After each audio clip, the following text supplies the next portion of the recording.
Good afternoon and welcome to the fourth plenary session of Connect Karo. In this session, we'll focus on India's energy transition and specifically look at how states in India are approaching the transition. There's just a slight change in the way we are doing this session. We will have the keynote addressed by Mr. Amitabh Kant, who's India's G20 Sherpa. He will join us at the second half of this session. So we will begin with a panel discussion and then end with Mr. Kant's keynote. But let me just take a couple of minutes to set the context to this conversation. As we know, those of you who work on the energy sector know that we've seen incredibly unbelievable fall in renewable energy prices. There's also rapid transformation happening overall in the energy technology landscape. And of course, there's climate change considerations. We heard about this several times over these last couple of days. So overall, India's energy sector in general, but particularly the electricity sector, is undergoing a significant transition. A transition away from fossil fuel dependence to a more renewable energy based system. The targets India has set are ambitious and progressive. We have now set ourselves a significantly high target of 500 gigawatts of non-fossil fuel capacity by 2030. But this transition is unlikely to be straightforward or linear. It's not about 2 points and just drawing a line from here to there. It is quite complex. Not just complex, but also multidimensional. So it will require us to avoid some of the lock-ins into continued dependence on fossil fuel-based energy production. We have to also understand how we are going to cover the costs of this transition. This is not going to be a cheap transition to do. And we have to ensure that we continue to protect our natural resources. We don't want to solve one problem and create 10 new problems. And we have to address existing and consequent political economy challenges. Simultaneously, we are seeing the technologies itself changing rapidly. We are seeing decentralization in energy production. We are seeing digitalization of processes. And we are seeing an increase in market operations. Now, these are all fairly new in the sector that we are talking about. And given the fundamental nature of this sector, it also requires addressing distributive and equity issues which are intrinsic to the sector.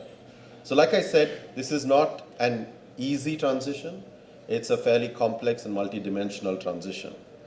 Now, many of these decisions and interventions towards cleaner energy systems will occur at the subnational level, particularly the state level with state governments and their agencies.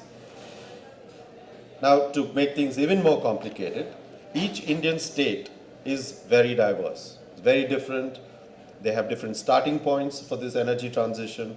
They have different levels. They're at different levels of development and industrialization. They have different resources available to them. By which I mean, even if you said solar or wind, not every state in India has these resources. So, in other words, there's no simple guidebook. There's no simple text or whatever that many of you have used before exams. Those things to just peep into so you can get by your exams. There's no such primer or anything that's going to guide this. Each state in India will have to figure out its own energy transition based on where it is and where it needs to go. Now, cumulatively, and don't get me wrong on this, cumulatively the RE progress, the renewable energy progress, is quite impressive. We have more than doubled the renewable energy capacity in the last 6 years. But this growth has been uneven across states, with some states doing the heavy lifting. Crucially, we have to also start moving the conversation not just from renewable energy capacity, but renewable energy consumed. Because really the transition is not just about increasing capacity, which is setting up more power plants. It is really about the consumption of energy, which has to be from renewable sources. Now, we have an excellent panel of experts and several of whom are partners to help talk about some of these issues and get into some detail. And I'd like to invite them to the stage. I'd like to start with Mr. Vikram Kapur, who's the Additional Chief Secretary of the Government of Tamil Nadu, and who is currently the Director of the Anna Administrative Staff College. Mr. Kapur has had the privilege of being one of the few, or one of the only, I think, officers who was the head of the transmission, the TANGEDCO, which is the Generation and Distribution Company, and the TEDA, which is the Tamil Nadu Energy Development Agency, at the same time, which is kind of the way we have to be thinking about these issues in more convergent way. Mr. Kapur, I request you to come up.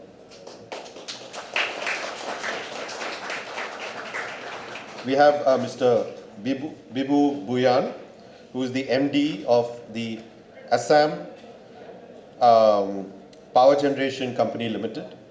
He comes with several years of experience, not just in Assam, but also having consulted with various international agencies and so on. Mr. Bibu. We have also my colleague Chandana Sasidharan, who is working on several aspects of WRI-India's support to Kerala and Kerala's energy transition. Chandana, can you join us on stage?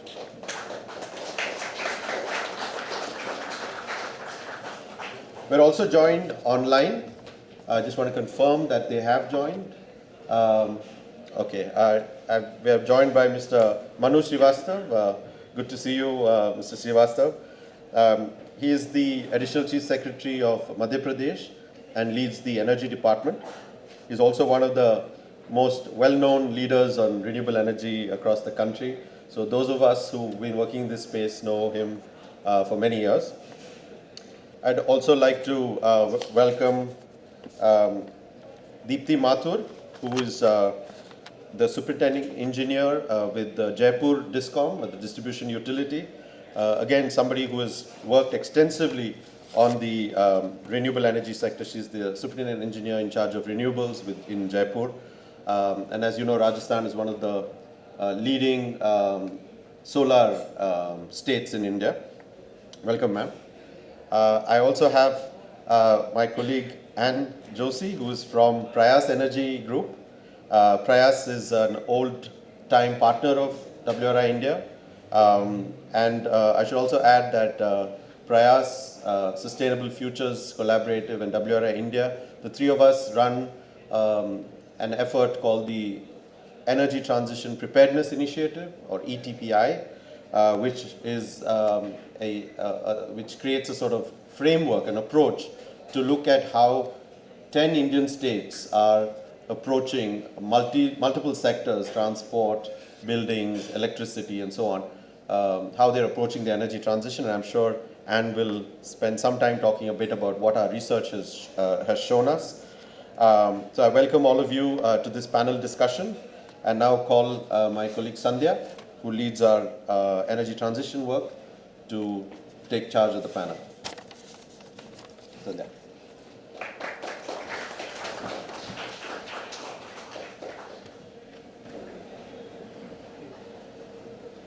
Thank you so much, Bharat.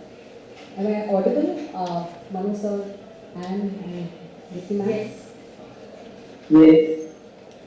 Thank you. Thank you so much, Bharat, for setting the context. And as we see here, the energy landscapes, there's a diverse energy landscape across states. So states actually have a very critical role to play in India's energy transition. So it's important to understand the current state of energy transition in terms of what are the challenges faced, what are the opportunities, what are the priorities, what has been the progress made. And in this session, we would actually hear from our esteemed panelists how states have taken several initiatives and strategies to contribute to this energy transition journey. I would like to first start with Nadu sir. So, as on date, Assam is having around 9% of renewable energy, excluding hydro. And with overall energy demand, which is around 12,000 MUs, we need to understand how the state is planning to deal with this growing demand in the future. I think as of now, there was no need for Assam to actually prioritize renewable energy. Around 65% was coming from fossil, and with the recent target that has been set, around 1200 megawatt in the 2022 policy, the state would need to start planning for clean energy options. So with this in mind, what do you think is the motivation for the state to move towards clean energy options? And what are state's plans to adopt this journey? Thank you, Sandhya. Respected panelists, let me tell you from the beginning from where we are coming. Because if you do not get the context, things will be a little out of proportions what I will be talking. If you see per capita consumption of China is about 7,000 units per head. India has got per capita consumption of about 1,400 units, and Assam has got per capita consumption is only 350. So this is the kind of small consumption that Assam is having. You can say we have got a potential and we have got that much of scope to increase demand in terms of energy. When we talk about energy, we are only talking about electricity, but you know Assam is also rich in fossil fuels, especially what you call gas and oil. With that in mind, we are very aware that our power consumption or energy consumption has to be coming from renewables. And good part of it that we are already having sufficient scope of renewable energy in terms of hydro. So Assam alone has got potential of about 670 megawatt of hydropower. Out of that, about 50% has been exploited, and rest of them are very small, but then those are also we are trying to exploit. That is number one. So far solar is concerned, it is not only about 1200 megawatt, we are planning for about 3000 megawatt of solar, and it is coming up, and in the next 2 to 3 years they should come up. 1000 megawatt will come immediately. So solar, hydro, these are our main forte through which we are thinking that for next 5 years or 10 years, whatever energy demand should be there, we should be able to cater through green power. Thank you. Thank you so much, sir. With that, I would like to move to Tamil Nadu. So, Vikram Kapur sir wanted to understand from you, and Tamil Nadu has been a leader in the renewable energy space. The state has actually expanded close to 50% of the capacity is actually coming from renewables, and they have introduced progressive policies, like solar policy, EV policy, and we know that grid balancing is definitely one of the crucial areas which needs to be managed. But beyond that, picking on from what Bharat also mentioned, that energy transition is not just about capacity addition, but it is also about generation, it's also about consumption.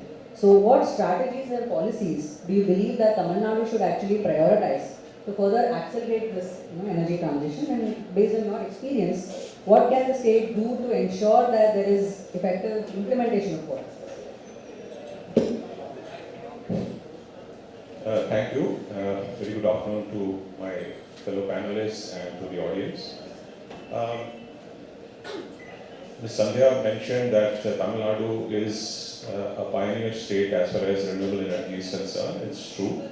In fact, one of the earliest solar power installations on a massive scale came up in Tamil Nadu. But still, we still are the fourth, I think, largest in terms of solar capacity. In terms of wind, till recently we were the largest state in terms of wind installed capacity of about 9 gigawatts, but then I think we've been actually taken over by Gujarat. But solar continues to increase, and as she pointed out, in 2019 we came out with the revised solar policy, and I recall that I was the Energy Secretary and also the Chairman of the utility at Kedah, and we consciously came out with a target of 9 gigawatts of solar installation in the next 3 years. Unfortunately, we've not reached the target. We are close to about 7.8 gigawatts there, but it's inching up. The approach of the state, of course, has been to go in for PPAs. We don't set up our own power plants in solar, so we go typically for power purchase agreements. And it had been going on steadily for some time. Of course, then there was a kind of a dip for certain other reasons. But then solar has been progressively increasing. In fact, we have been every year bettering our records in terms of the energy actually evacuated from solar and wind. And during the wind season, sometimes over 100 million units could be evacuated in one day. Likewise, in solar, about 40 million units in one day has been achieved. Despite all these efforts, the overall, although Ms. Sandhya mentioned that more than 50% of our installed capacity is from renewable sources, but in terms of energy, about just under 22% of the total electricity that we consume through the utility is actually sourced from renewable sources. If you look at the RPO trajectory this year itself, if I'm not mistaken, it's close to 30%, which I don't think we are close to even achieving this year. And the way it's been laid out, I think by the end of this decade, states will have to go up to 43%. And I don't see how we will be able to do that. There are a couple of reasons. One, there has been, we notice a slowdown in terms of the investors who are coming in and entering into power purchase agreements. And in terms of wind, there has been a slowdown because of regulatory and other contractual issues surrounding wind. As you know, as far as wind power is concerned, most of these are not PPAs, but they are actually, a lot of these wind units have been set up for captive or for open access generation. So there has been a kind of a slowdown in terms of capacity addition, and although the state came out with a policy which said that it would add 20 gigawatts of solar capacity by the end of the decade, there has been some slowdown. One of the main reasons, as Ms. Sandhya mentioned, is because of the issues of maintaining the grid. As more and more renewables keep getting integrated, it becomes more and more difficult for the grid manager to maintain the grid because of the intermittency issues, because of the variable nature of renewable energy.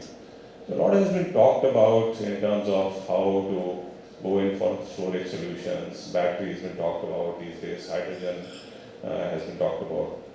But the state has actually now come out with a very progressive pump storage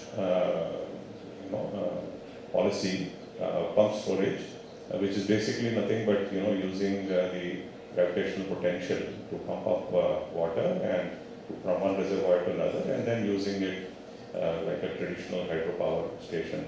So we already had a 400 megawatt PSP facility that was in operation, and during my period we even set up another 400 megawatts. Interestingly now, the state has announced that it will go in for as much as 14,500 megawatts of PSP facility, which is massive, and maybe with an investment of over 77,000 crores. And now that the guidelines have also come out from the Government of India for pump storage projects, the state has tentatively identified about 15 projects, of which I believe 3 have been tentatively allocated for CPSUs. Another 12 will go on a PPP mode. And I think under this policy, there are certain concessions that are available. More than the monetary ones, I think it is the issues relating to site selection, in terms of getting the environmental clearances. I think that is where the state stands, very top firm to give assistance to the investors. Now, assuming that a typical PSP project takes 5 to 7 years to get established, if everything goes as per plan, then by the end of the decade we should be adding more than 14 gigawatts of pumped storage capacity to our existing nearly 1 gigawatt. And that really could be a game changer, because I don't see much happening on the battery energy storage systems, and hydrogen is very nascent. So I think in the long term, one of the surest ways is to use pumped storage, these kind of projects to manage the intermittency issues. And if that happens, I'm sure we should be able to reach the target as per the RPO. However, if we fail to do that, and there is always a chance, because there are so many issues, complex issues relating to siting and environment and all, my suggestion would be that states should look at alternatives, faster alternatives, which can be rolled out to provide flexi generation. And gas-based power is one option. Not much has been, I think, debated about gas for a long time. The unfortunate part is that India doesn't have too much of, domestic natural gas. Even our existing gas-based power stations in Tamil Nadu are always running at below 50% PLF.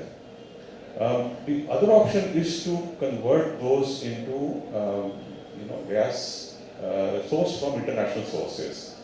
The good news is that companies like Indian Oil Corporation have set up gasification terminals in places like Ennore Port in Chennai, and I'm sure there are others also in the pipeline. And a very good pipeline has also been laid all the way down the spine of Tamil Nadu, which spur lines and all. I think the intention was to introduce gas for domestic usage as a fuel or for industrial use. But if we can use this infrastructure for powering gas-based power plants, these could be strategic assets to handle the intermittency issues. This is one area which I would request agencies like the WRI and to, I think, work with the central and state governments to see, because gas can be very quickly installed and can be located anywhere practically, wherever you have a facility for gas storage. There are other issues also which I would like to touch upon, but I'll come to that later. But for the time being, I will rest at that. There are, of course, solution themes around demand management and other issues like decentralized grid systems, but I'll come to that later. Thank you, sir. Thank you so much, sir. And yes, it is one of those options which is, I think it's kind of untapped. And with that, I would like to go to Dipti ma'am. Dipti ma'am, hope you can hear me here. So, we understand that Rajasthan actually ranks almost third in the nation for rooftop solar installations. So, around 1.25 gigawatt has been installed as of July 2024. So, in that context, many states are actually struggling with this rooftop installations. We see that Rajasthan has actually made significant progress in this area. So, with this new, Surya scheme, we feel that there will be more traction as well. So, from your viewpoint, if you can just touch upon how Rajasthan has actually taken steps in terms of installing rooftop solar, what are the challenges and how did you face it, and what are the opportunities for other states, and how can other states learn from Rajasthan? Over to you.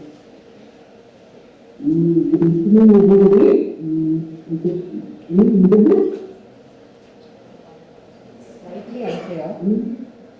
Am I audible? Yeah, you're audible, ma'am. So. Yeah.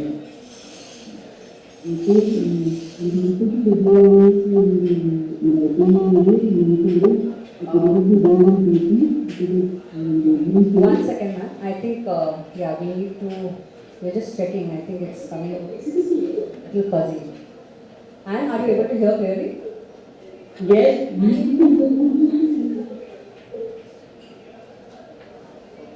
There is no, it's actually not clear.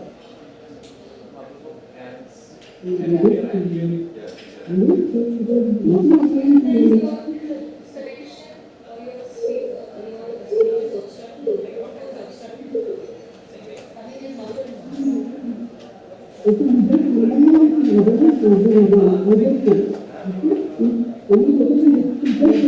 you can use headphones, ma'am. Maybe that might be more helpful. Is that okay? Okay. Okay. You don't see Manu sir here, right? Can you please check? Yeah. Oh, okay. I think, and I come to you. Oh, Manu sir here. Okay. So, I think there is some connection issue with Dipti ma'am. So, we'll just come to you and then we can go back to Dipti ma'am. So, I think we were talking about, we wanted to hear from Dipti ma'am about rooftop solar, but we'll come to that. I think Madhya Pradesh, I mean, is increasingly recognized as the hub for large-scale solar parks. So we are seeing, Madhya Pradesh growing its growing role in solar energy, and the ambitious targets that are actually set in the policy as well. So what are the specific strategies or initiatives that you would like to highlight that MP is currently planning for increasing the penetration of solar, and what do you think it will take for statewide deployment? Over to you, sir. Thank you. Firstly, let me say it's a privilege to be sharing the session with Kapur sir, and I wish I was there in person. And thanks for inviting me and letting me join online. Madhya Pradesh has got a sheer number. I would say Madhya Pradesh is nowhere close to Rajasthan or the bigger states in terms of renewable energy deployment. However, what we can say is that we have attempted and successfully executed projects, innovative, which have been interesting. We have been the first state where in the solar park model, usually the pattern has been that SECI and NTPC have led the process, and the states have been assigned the responsibility of usually only arranging the land and infrastructure. So we started on the same path as well, but then after some time I felt that we could do some things better than what were being done. So that is how the Viva project came around, which proved to be the first project in the country which brought down the price of solar below that of coal-based price. And when there was viability gap funding being given to achieve a target of 450, we had achieved a target of below 3 rupees. That is also the first project in the country which supplies from DISCOMs to a distribution customer. So we supply power to Delhi Metro through that project. 1/4 of the power from the project goes to Delhi Metro, and Delhi Metro uses it to run their metro trains, not just for cooling and lighting, things like that. 65% of the daytime demand comes from this project. The second project that we did was double the size, 300 megawatt. There again we had another institutional customer. We had Indian Railways, which is taking part 9 states. The project is partly complete. Other 500 megawatts is complete. Some projects are in next 1 or 2 months, etc. So there we had to supply to Indian Railways. We are coming up with a few interesting projects. We have strange power demands higher in Q3 and Q4, and we have an adjoining state UP which is higher demand during Q1 and Q2. So we are setting up a solar 100 megawatt solar project in Madhya Pradesh, which will be injecting in ISTS, and it will be supplied to Madhya Pradesh during 6 months in every year, Q3, Q4, and the power will go to UP in 2 months, Q1 and Q2. We also set a power project along with UP, wherein during 6 months, one state will give the input power, and the output power will go to the other state, and we will switch roles in the next 6 months. We are also going in for a slightly innovative implementation of Kusum C, in which WRI is also playing a role with us. The innovations therein are that A, we will be injecting the energy at the LV side of the low voltage side of the 3311 substation. The idea is this would enable virtually increasing the capacity of the distribution of the 3311 substations without any investment on the upgradation. And this will also allow us to, apart from saving the investment on the investment in the infrastructure, it will also allow us to supply real-time solar power, cheapest form of power, to all our farmers. So 41% of our demand, current supply is to farmers, enable us to supply real-time power to solar power to farmers, which will also be make their life simpler without making investment in the increasing the transmission or distribution infrastructure.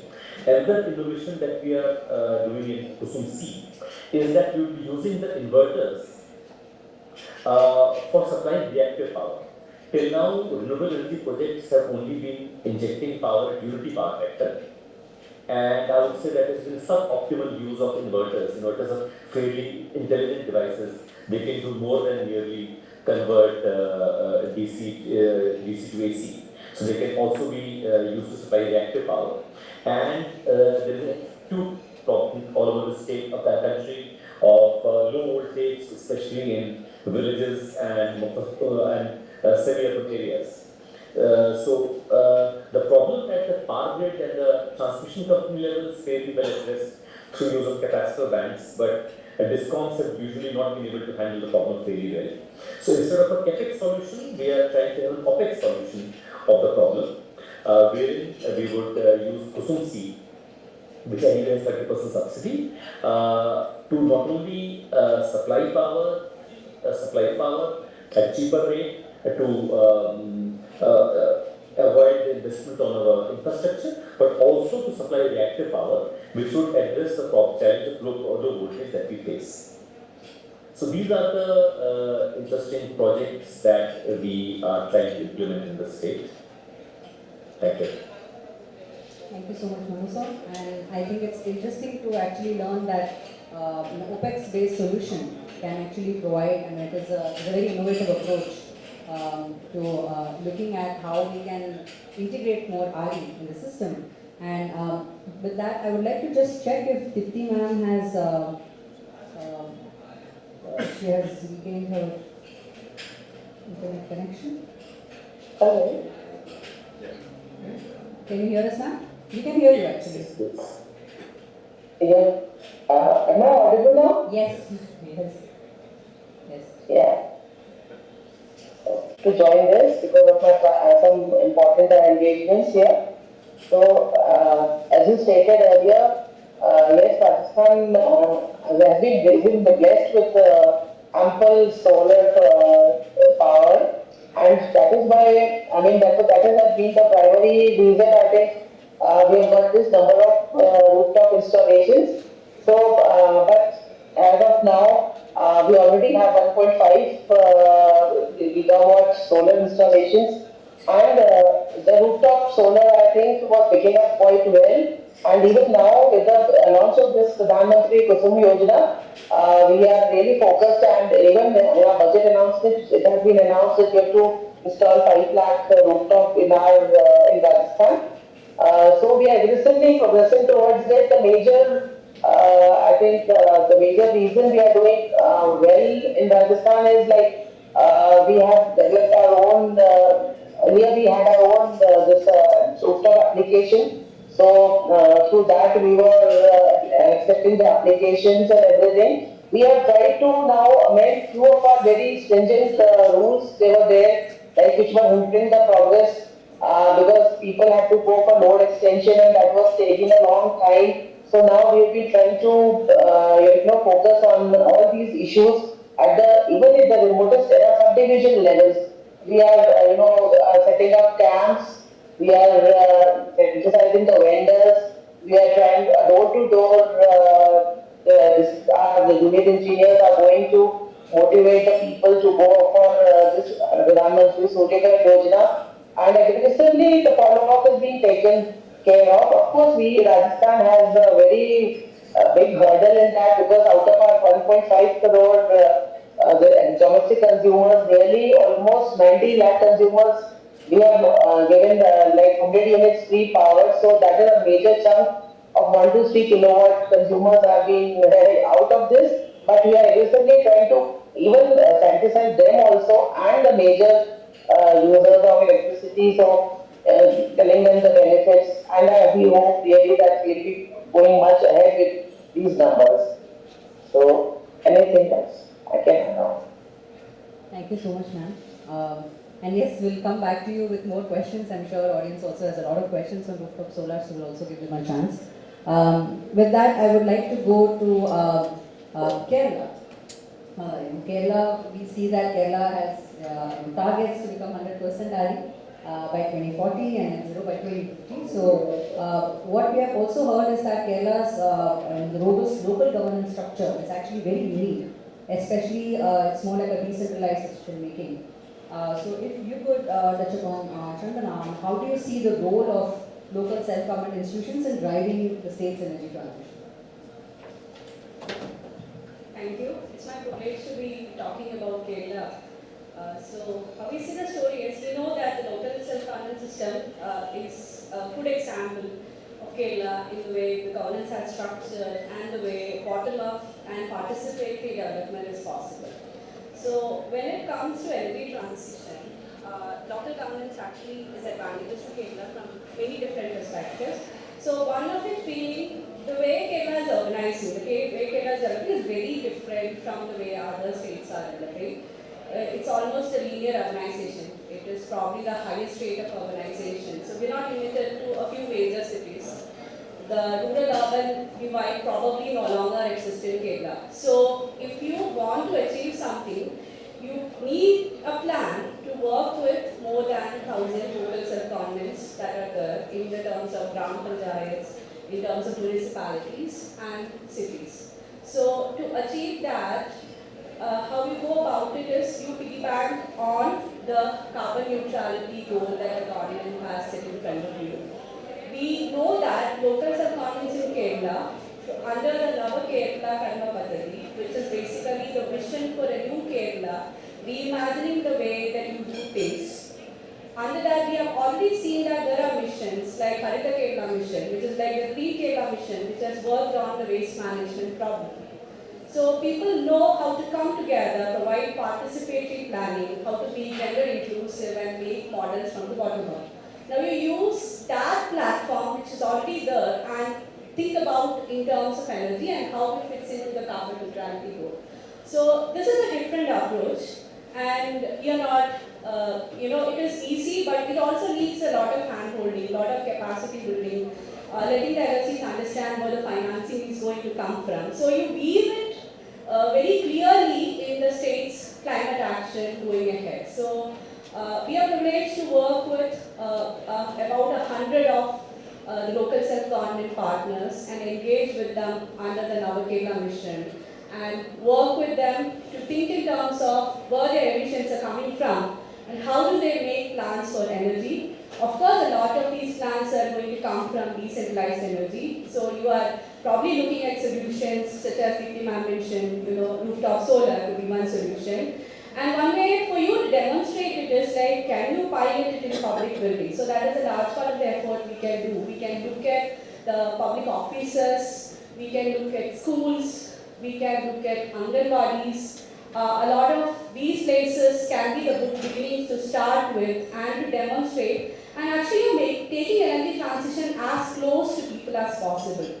I believe that is where you can actually help people understand what energy transition means, at a very local level. And once you can achieve that, I believe, you have paved the way so that it is easier. There are a lot of barriers that you have overcome. Of course, a lot of challenges will remain, but we do need deep partnership, deep sort of engagement to go through this process. And Kerala is actually going through that process. Thank you so much, Anura. And that actually gives us a different kind of an approach where it's more bottom-up, right? And as you said, that energy transition starts from as close as possible you are actually going to the consumers. So with that, I would like to come to Anne. Based on your research, what do you think are the most critical areas where states can actually learn from each other? And are there simple policy interventions? The TTPI research actually suggests that where there is an alignment between state and center issues, there seems to be more progress that has been made. So, what steps can central and state governments as well as the regulators take for advancing energy transition? So, over to you. Thanks, Sandhya. I think that question itself was quite broad and large and it's covering a lot of areas, so I'll just focus on a couple of threads. And I really thank you for letting me join online. I've obviously missed all the discussions that are going to happen there, like many of the other panelists, so I'm glad to be here. I think the objective of doing the Energy Transition Preparedness Initiative was also to understand how transitions are playing out in states. We focused on 10 states to look at that around various themes, curating various themes of those transitions. So the focus was not just on capacity addition or how much renewable energy is being added, but also to look at aspects of this finances, quality of supply and service, which are also incredibly important elements of that transition. And going to this whole concept of alignment between central and state, I think India's electricity sector history has so many of such examples where you clearly have to see that alignment and those kind of different roles that central and state have to take together. So one clear example is that there are some places or areas of work where the central government definitely has to take action and has. So if you look at development of markets, how power exchanges have evolved, and recently the new innovations around introducing green contracts, etc., and exchanges could only be done through central government action. Or if you look at coming out with formulating standard bidding guidelines. Now, without such documents and having centralized procurement, the scale at which we're doing competitive bidding might have been quite different. And also looking at coordinated development of grids. If you want different states to sort of trade power, share power, so that citing, contracts need not be can be technology as well as location agnostic. Those are all possible because of central government initiatives. But at the same time, while states have very, very important aspects to look after, one has seen that sometimes they do require a nudge in order to proceed in a particular direction. So one clear example that I can think of is renewable purchase obligation targets. Before the 2022 order, many states did not have, let's say, RPO targets for 2030. They stopped at 2025. So that kind of nudge pushed many states to at least come up with RPO targets for 2030. Notwithstanding all the issue with the new notifications, the Bureau of Energy Efficiency, and all of that. I'm just saying that the idea that states even think about longer-term targets for renewables has come because of particular notification. The other is, of course, the green open access example. 20 states have green open access regulations. Previously, in many states, at least consumers only about 1 megawatt had options to avail supply through third-party options. But now, even 20 states who have consumers with 100 kilowatt also having that particular option. What happened because of 2022 notification? No other state, few states had actually come up with that beforehand. So nudging is also very important in terms of getting alignment. But at the same time, I think very critically what happens in states is we really need an environment where innovations are fostered. And states are the place where energy transition is happening. It is that environment where so much of innovation, I'm just listening to the panel itself and taking notes, is happening every day. So how do we scale those efforts? How do we take it forward? And we've seen so many efforts which build on each other in states. So if feeder segregation was not taken up at scale in Gujarat and then it spread to other states, we couldn't really talk about Kusum-C kind of innovation in many states because that effort happened much earlier, which enabled feeder level solarization in many states.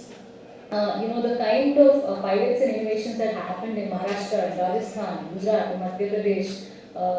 Manu sir was also talking about some of the innovative innovations in Madhya Pradesh. I just want to highlight some of the things that happened in Maharashtra, which is also being taken up in many states. Where actually about 11 gigawatts of power was contracted in a very short period of time. Within a year, about 9 gigawatts was contracted just for Kusum alone. And several implementation challenges were addressed through those schemes, whether it's with respect to the kind of financial support that developers need so they can come for these smaller projects, or grant for substation augmentation for distribution companies, or providing some kind of social benefit grants to gram panchayats. All of these efforts kind of help scale up the kind of efforts and address many of the implementation challenges with respect to deployment. So I think it's really important that states are also given a good ground to sort of innovate, and then we learn from those lessons and scale it up. A very good example of that is what happened with the electrification scheme for APL in Bihar. And that actually became the template for something like Saubhagya, which really helped address the last mile connectivity issue. So, this is something that happens and should happen, whether it is Reva's competitive bidding or the kind of Gujarat storage prices that we have seen for battery energy storage, and the kind of tender design and innovation has happened. You can clearly see that also being replicated in many other models going forward. So I just wanted to sort of highlight that the history of energy sector development, electricity sector development has seen this sort of framework setting, nudging as well as innovation as key players in sort of developing the ecosystem. And I hope that continues in the future. Thanks.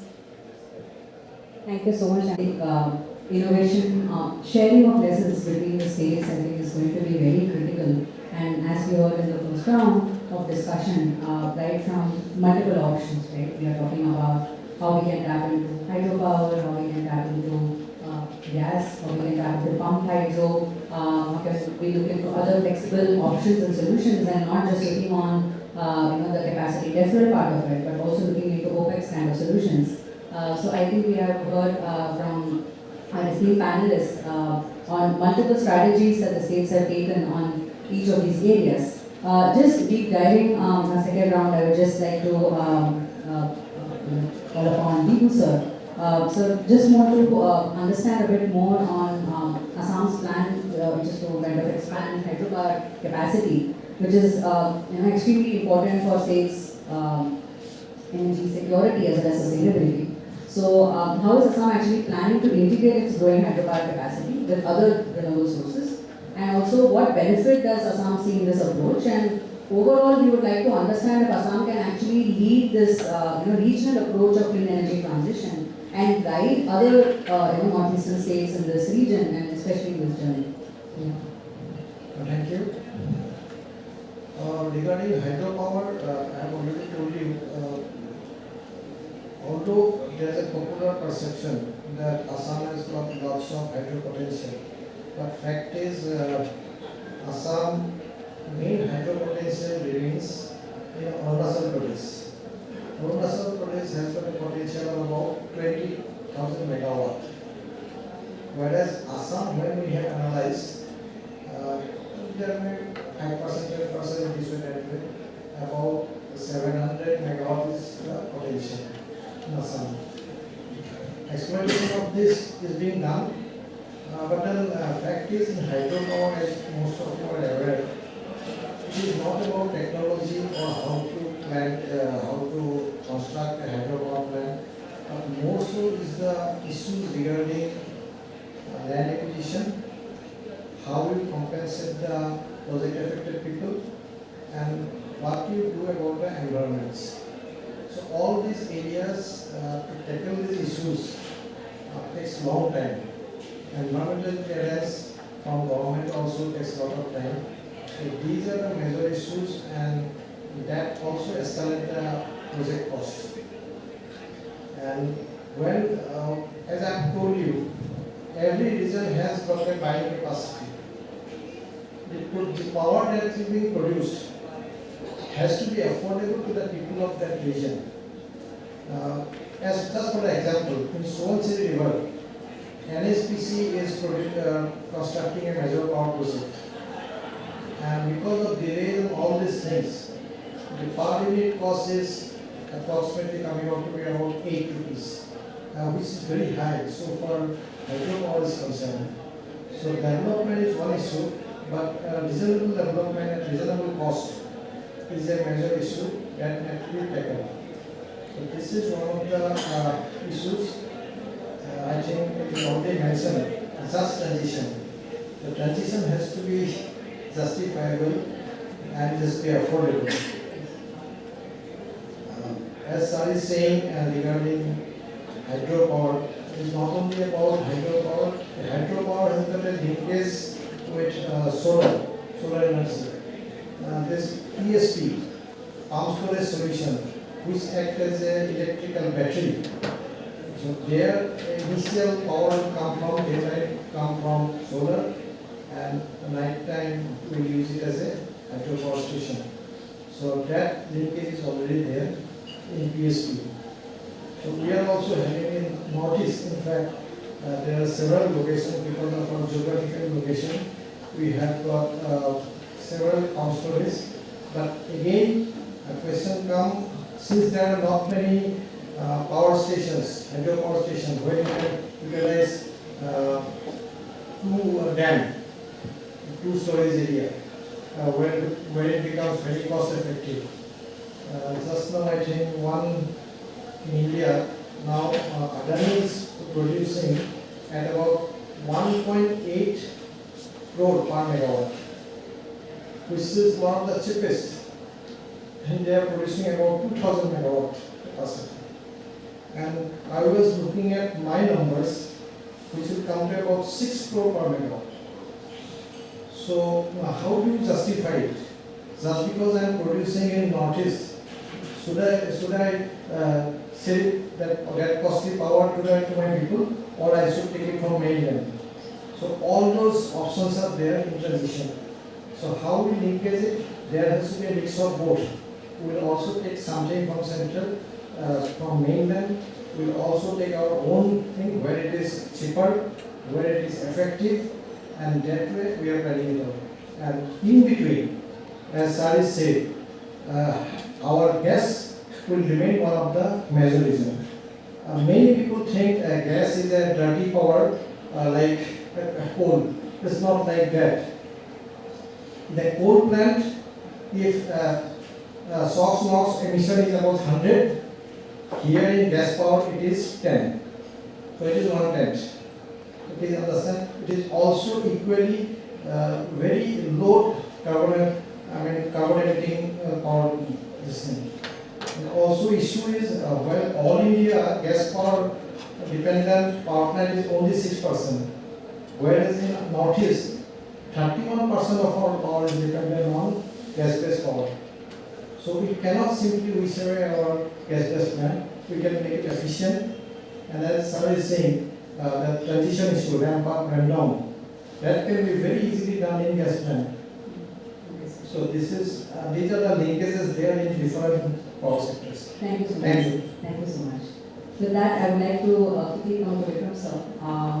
We also see that there are a lot of opportunities beyond gas and pumped hydro, especially to explore offshore wind, repowering existing and potential, but all of this requires some level of planning. So how do you think effective planning and all these solutions can actually play a critical role in energy transition? There are new areas that I believe a lot of work is being done. You mentioned about offshore wind power. Onshore wind power, the problem is seasonality. Like Tamil Nadu, we have wind available only from May to September. So rest of the year you don't have enough wind. So the issue then becomes, how to ensure that this kind of a variability is tackled. Offshore is a good solution where it's been shown that it's much more stable. Unfortunately, I think we don't have enough data. The NITI, which is the National Agency Institute of Wind Energy, is working on the potential sites and the feasibility. And I believe Gujarat has already set up one. I think another one is coming up on the coast Tamil Nadu. So these are areas where definitely new technologies can play a role. You also mentioned about repowering. I think that's one area which has been neglected. Of course, there is a repowering policy issued by the Government of India, but not much has happened for various reasons. I think that's one way by which we can add more capacity rather than going in for greenfield projects. I also wanted to share that when it comes to technology, forecasting is a very important issue when it comes to renewable energy. More than solar, wind is extremely unstable, and but we have now some very good forecasting models. In fact, Tamil Nadu has its own renewable energy management center, which gathers humongous amount of data, works on a couple of very fine models, and today almost 90% of our projected daily kind of supply is actually materializing. So the models are getting more and more smarter and are able to forecast better, which leads to lesser issues of backing down and helps in grid planning. I also wanted to mention when you talk of technology, you should look at demand management as well. Today we all talk about smart meters. In Tamil Nadu we started a pilot project, it's run very well. Now the state wants to expand smart meters across the entire state. Certain other states have already gone in for smart metering. People are looking at smart metering more to save revenue or losses and as a revenue generating tool. But I would look at it as a demand management tool, because the moment you introduce smart meters and link it to devices like mobile phones, consumers will immediately latch on, and you will find a number of apps coming up. There are a number of entrepreneurs who will come up and use this data to influence demand.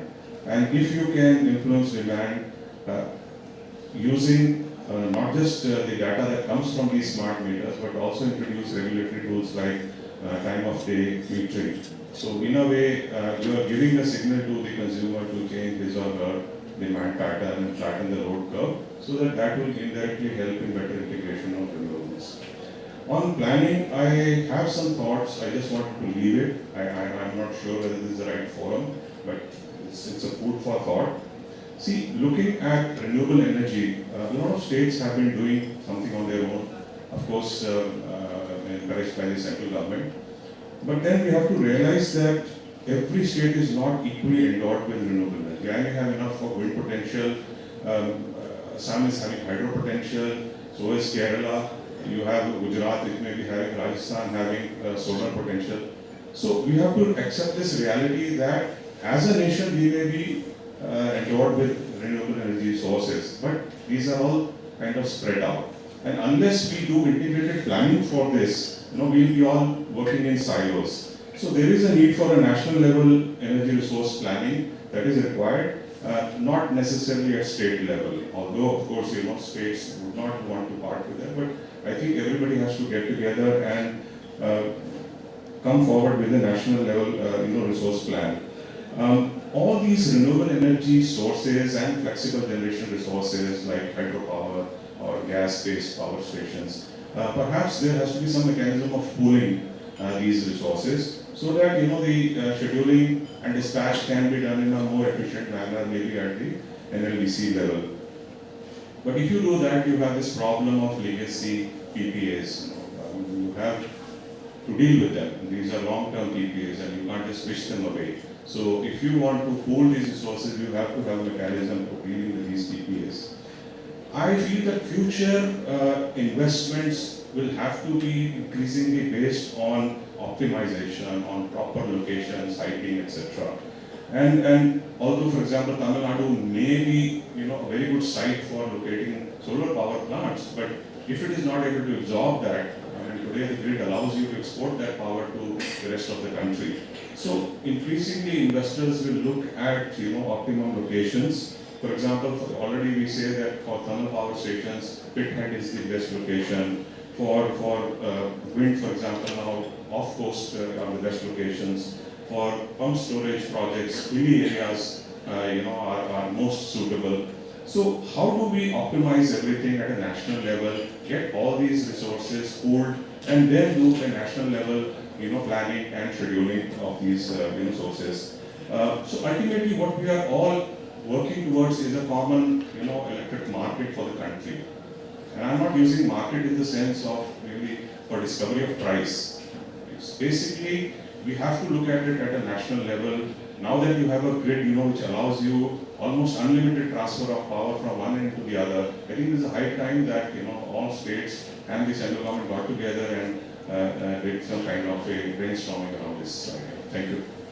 Thank you so much, sir. And completely agree with you that optimization is going to be the key in terms of figuring out what are those optimum locations, especially when you're talking about battery energy storage. And with that, I would like to come to Manu, sir.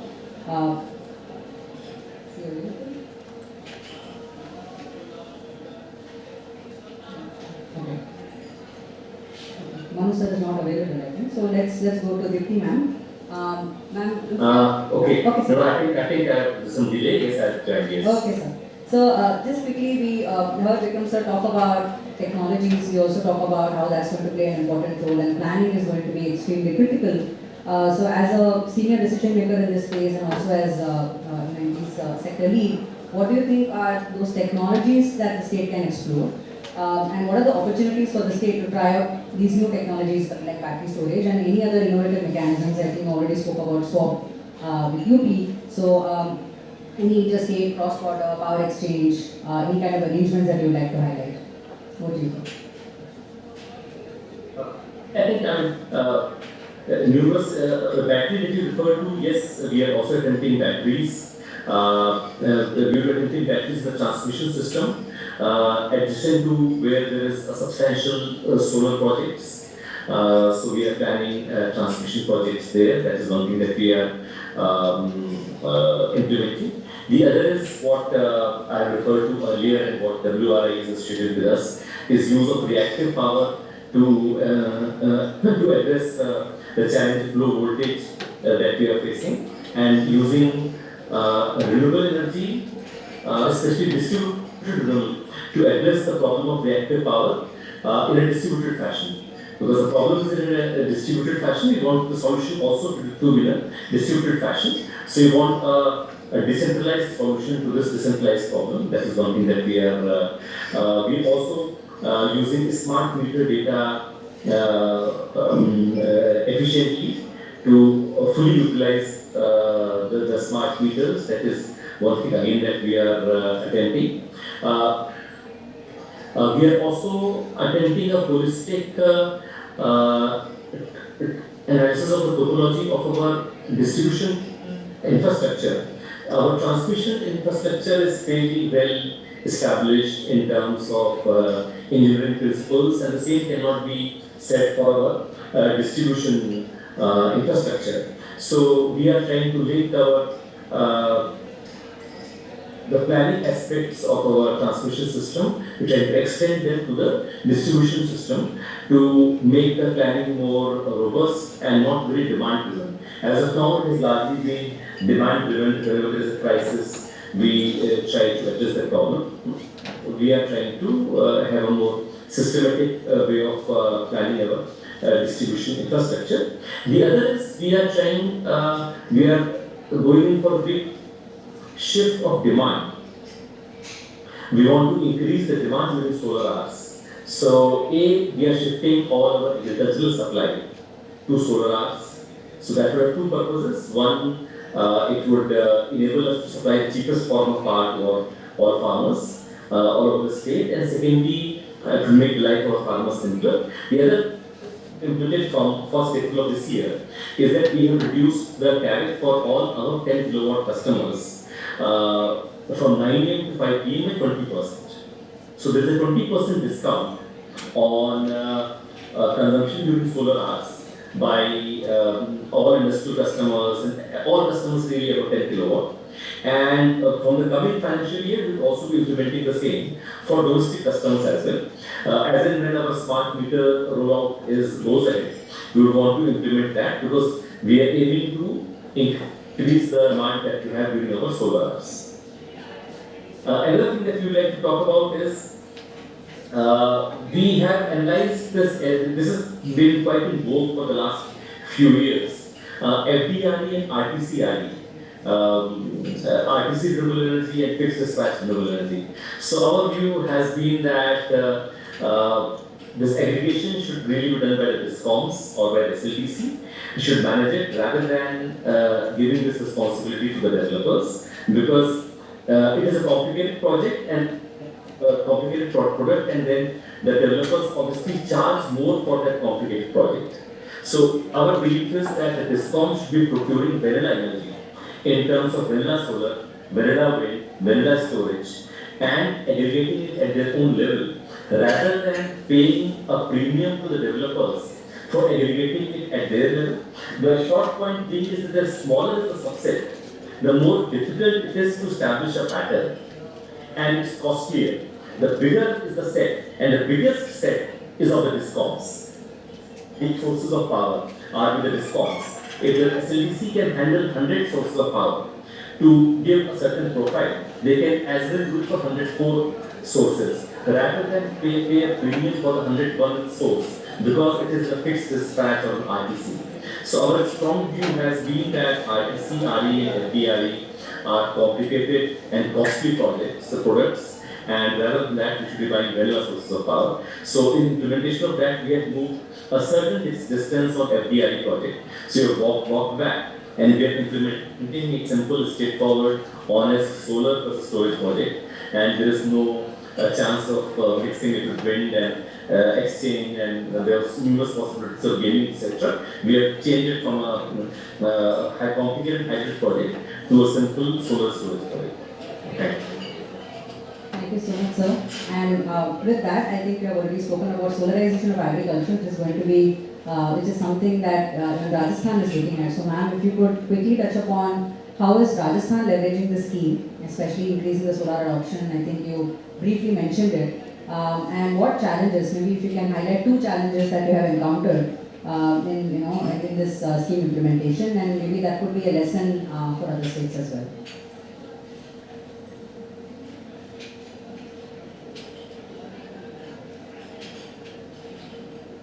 Yeah, Sandhya, as you very rightly said, Rajasthan is moving ahead with all these agriculture solar schemes by NITI, and I'm very proud to share that in all A, B, C, we are the number 1 in the country.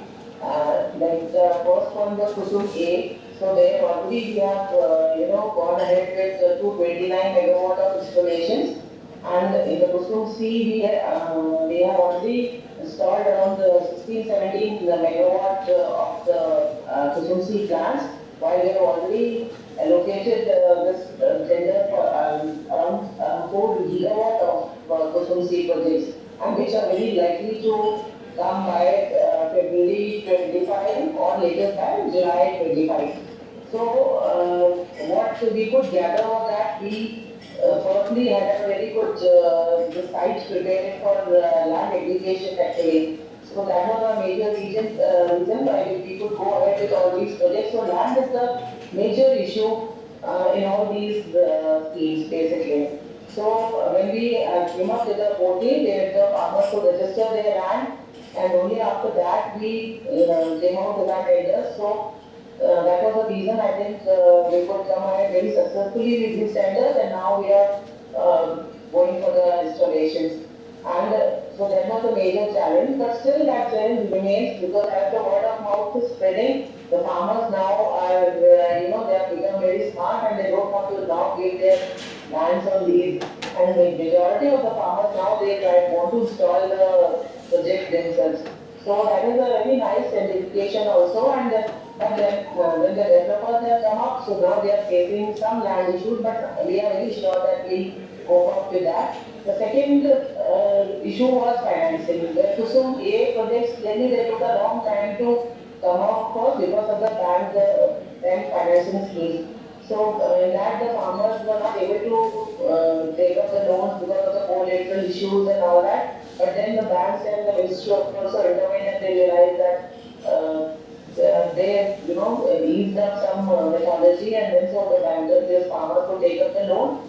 In the Kusum scheme, because there is no central financial assistance, so that scheme is taken up, middle level solution is taken up very well in Rajasthan because of the CFA. So, and the only drawback for the CFA was that 7.5 HP was the constraint, where Rajasthan has the pumps of very high this HPs. So that was the issue we raised at NITI also, but right now we must be able to get some relief in that. So these are the major issues. The rest will be coming up very soon with around 50 megawatts that will be installed by September in Rajasthan.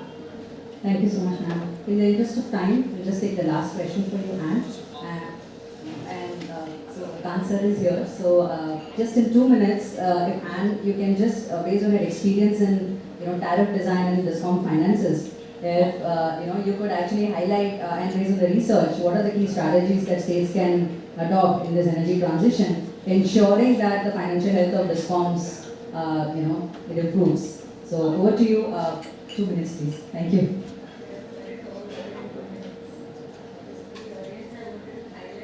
Can you hear me? Yeah.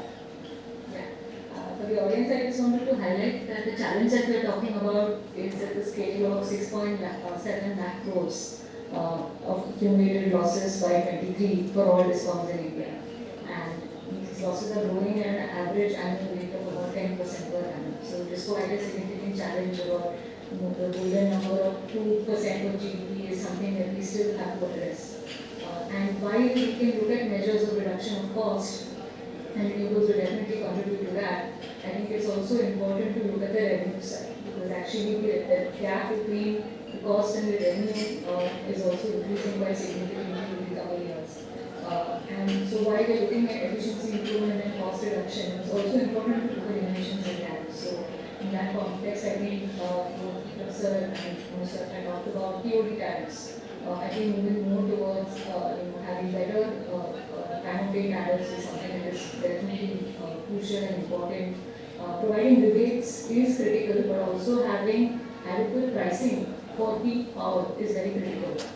So on average, you have the rates at around 15 to 20% across the country on average. But in states like Kerala, where you definitely see peak is a much more concerning issue, you have this peak pricing at about 55% of the energy charges. So going forward, if we have to look at what our net demands are going to look like with solar in 2030, the kind of pressure that is there to move power in peak periods, innovation around better peak pricing is also very critical, and also looking at seasonal variations in time of day. Because more renewables in the system and for better rally integration, having seasonal variation in tariffs is very critical. I just wanted to highlight another issue. If you're going to have a lot more open access and captive power coming into the system, tariffs also have to evolve to address the challenge that is coming from there. Because currently a lot of distribution company services are bundled, right? So you provide standby services, you provide banking services, etc., which are all bundled into that tariff. The tariff is not segregated based on the services that are being provided, and therefore discoms are not being compensated for many of the services that are being provided. In fact, other consumers are cross-subsidizing many of these consumers who are migrating away because this is sort of spread or socialized by all users of the grid. So we really need to think about how to look at banking charges. Is it 8% in states on energy bank, or is it much higher? The studies that we have done in Karnataka have shown that it could be as high as 20% of energy bill rather than just 8% of energy bank. So we really need to understand what is the provider of last resort, standby service, and banking charge which is being provided to open access consumers in order to really address the kind of bidding discount losses and challenges across the board. So Thank you so much, Anshu. Thank you. Over to you, Bharat. Thank you to the panelists. This was a terrific session, several inputs. We are joined now by Mr. Amitabh Kant.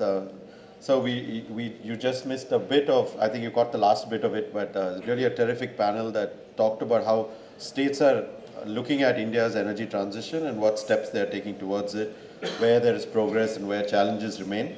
So ladies and gentlemen, we are now joined by our keynote speaker for this session, for this plenary, Mr. Amitabh Kant. He is, as all of you know, India's G20 Sherpa. He was previously NITI Aayog's CEO and was responsible for several of the key initiatives that are going on in NITI today. With that, Mr. Kant.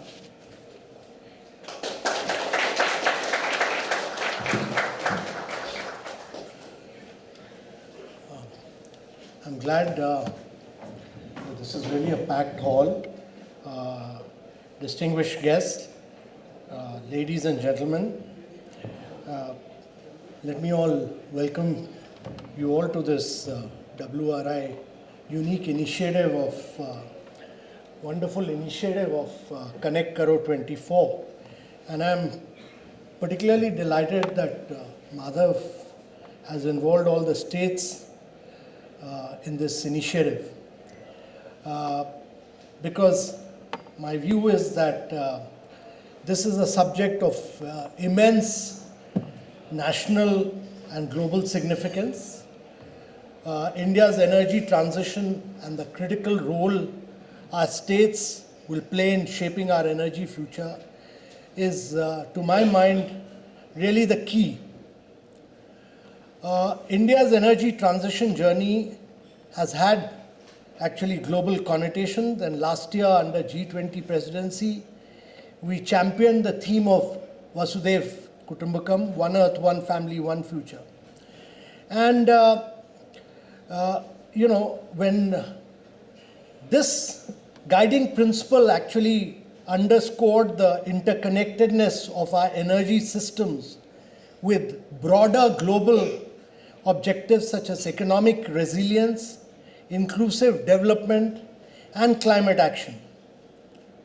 With the G20 presidency, now with Brazil and with South Africa set to lead it in 2025, our collective ambition for a greener, more resilient energy future actually needs to be translated into tangible actions at every level, global, national, and particularly the state level of India. While India's leadership on the global stage has reinforced our commitment to clean energy, it is the states of India that will ultimately determine our success in meeting ambitious energy transition targets. And states really are the key towards this. The diversity of India's states, each with its own distinct energy landscape, each with its own resource potential and the development priorities, will be pivotal in achieving our bold vision of actually crossing 500 gigawatt of non-fossil fuel capacity by 2030.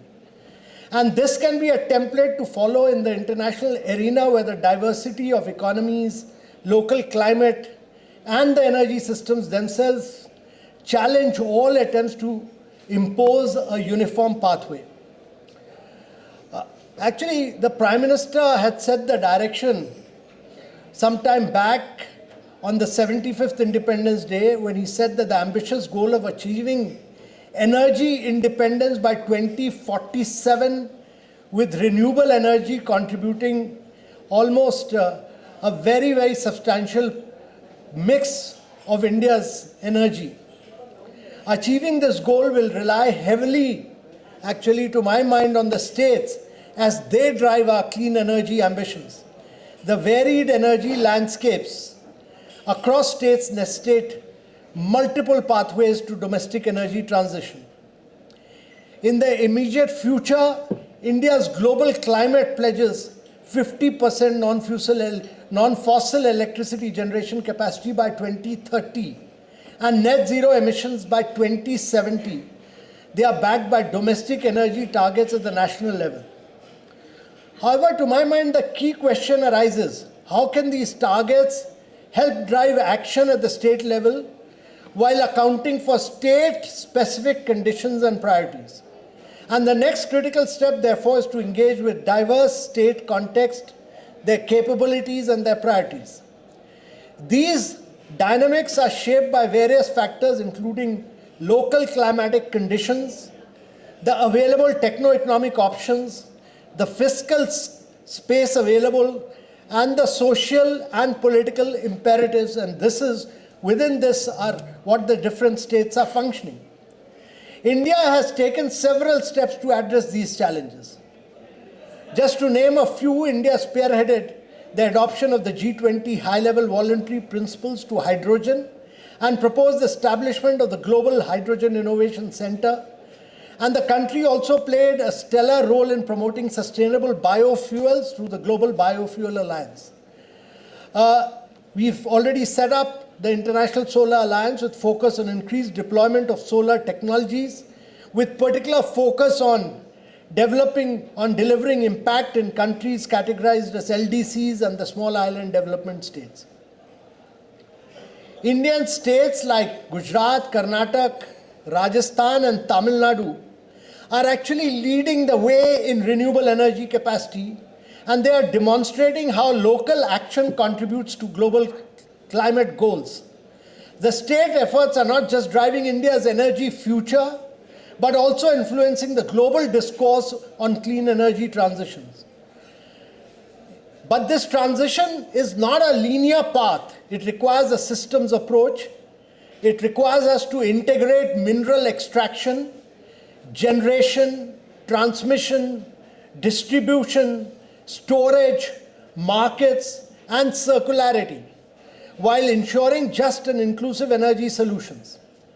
Each Indian state actually presents a unique energy landscape, and much as in earlier resource sharing approaches, renewable rich states in West and South India can act as hubs for clean energy, fueling the economic engines of not just themselves, but many other states in the country. The recent government initiatives are accelerating this transaction. The National Green Hydrogen Mission, launched in 23 with an investment of over 20,000 crores, supports states, especially the ones rich in renewable energy resources like Gujarat, Rajasthan, and Tamil Nadu. And these states can actually become producers and exporters of green hydrogen, exporting in its liquid form ammonia to the rest of the world. They should decarbonize heavy industries and position India as a global leader in this sector. Simultaneously, states need to focus on distributed renewable energy resources within their jurisdiction. Central schemes like PM Kusum, PM Surya Ghar are designed to support states in tapping the rich solar potential locally available to power agriculture and residential rooftops. Plans are already underway to develop 30 gigawatt of offshore wind energy by 2030, with Tamil Nadu and Gujarat as the primary hub. Offshore wind can significantly enhance India's RE mix while creating green jobs and local manufacturing capacities. As states contribute to India's energy transition, attention must also be paid to upgrading the infrastructure. The revamped distribution sector scheme, RDSS, with an outlay of $3.3 trillion US, close to 40 billion, is driving improvements in power distribution and reducing losses, and creating a resilient grid to integrate renewable energy at large scale. And states like Madhya Pradesh, Maharashtra, and Assam are leading in transmission upgrades to support both generation and distribution. Emerging technologies like energy storage are gaining traction. The National Program on Advanced Chemistry Cell Battery Storage is working to establish 50 gigawatt of storage capacity. States like Andhra Pradesh and Rajasthan are exploring large-scale battery storage projects, which will be critical, to my mind, for grid stability and renewable integration. Beyond power generation, states are positioning themselves as clean energy hubs for sectors like manufacturing and transport.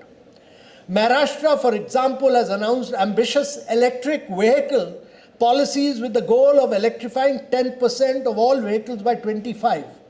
Similarly, Karnataka's renewable energy policy prioritizes renewable energy for industrial parks, paving the way for sustainable manufacturing. And keeping in view India's vision of becoming Atmanirbhar, the production-linked incentive schemes for 14 key sectors have been announced with outlay of 1.97 lakhs crores. That's close to about 26 billion to enhance India's manufacturing capacities and its capabilities and exports. It is a step towards boosting manufacturing, local capacity, and giving opportunities to youth while making India a preferred investment destination. Apart from this, Indian states are also demonstrating ingenuity in transitioning towards a low-carbon future. States like Jharkhand, Odisha, and Chhattisgarh are developing just transition strategies to shift away from coal dependency while securing jobs and livelihood. The recently announced national mission on biomass use is encouraging states with vast agricultural lands like Punjab and Haryana to convert crop residue into energy, reducing emissions while addressing local pollution challenges.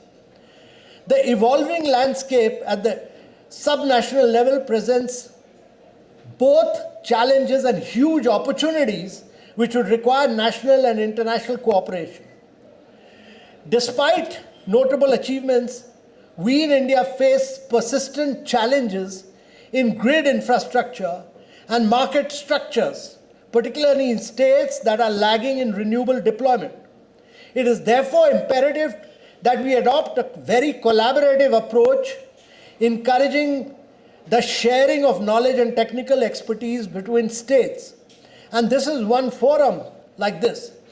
Globally, the transition towards innovative technologies such as green hydrogen, biofuels, carbon capture is gaining momentum. And for supporting the states, I firmly believe that partnership between the private sector, government, and organizations like WRI will be key to unlocking these technologies' potential across India. At this moment, India is at the forefront of implementing innovative energy solutions. Our efforts to promote various technologies, solar, wind, green hydrogen, are all holding a resilient and decentralized energy system. Ladies and gentlemen, the opportunities for states to build on this momentum are immense and vast, whether through enhancing transmission infrastructure, expanding solar pump initiatives, or enhancing energy storage capabilities. From a global perspective, India's energy transition can offer significant learnings to the multilateral conversation. The handover of the G20 presidency to Brazil and then to South Africa will continue the trajectory of collaborative climate action. Through our effort with international partners, India is focusing on enhancing energy infrastructure, grid interconnection, and regional cooperation, including the One Sun, One World, One Grid initiative.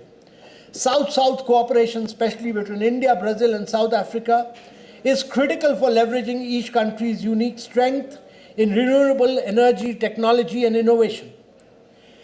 Ladies and gentlemen, the time for state-level policy action is now. Implementation is key.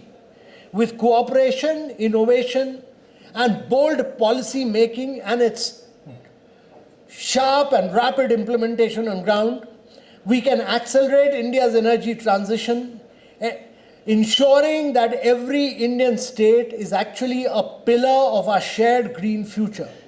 And that these states will then make sure that instead of importing 180 billion worth of fossil fuel energy, we become an exporter of clean energy by the time we become Viksit Bharat. I look forward to all the recommendations of the various panels, and I'm sure that this will help us to strengthen India's energy revolution. I thank once again WRI-India for organizing such a timely and significant event, and I'm delighted to listen to the various panelists from the state government, and I feel greatly enriched by this interaction. Thank you very much, ladies and gentlemen.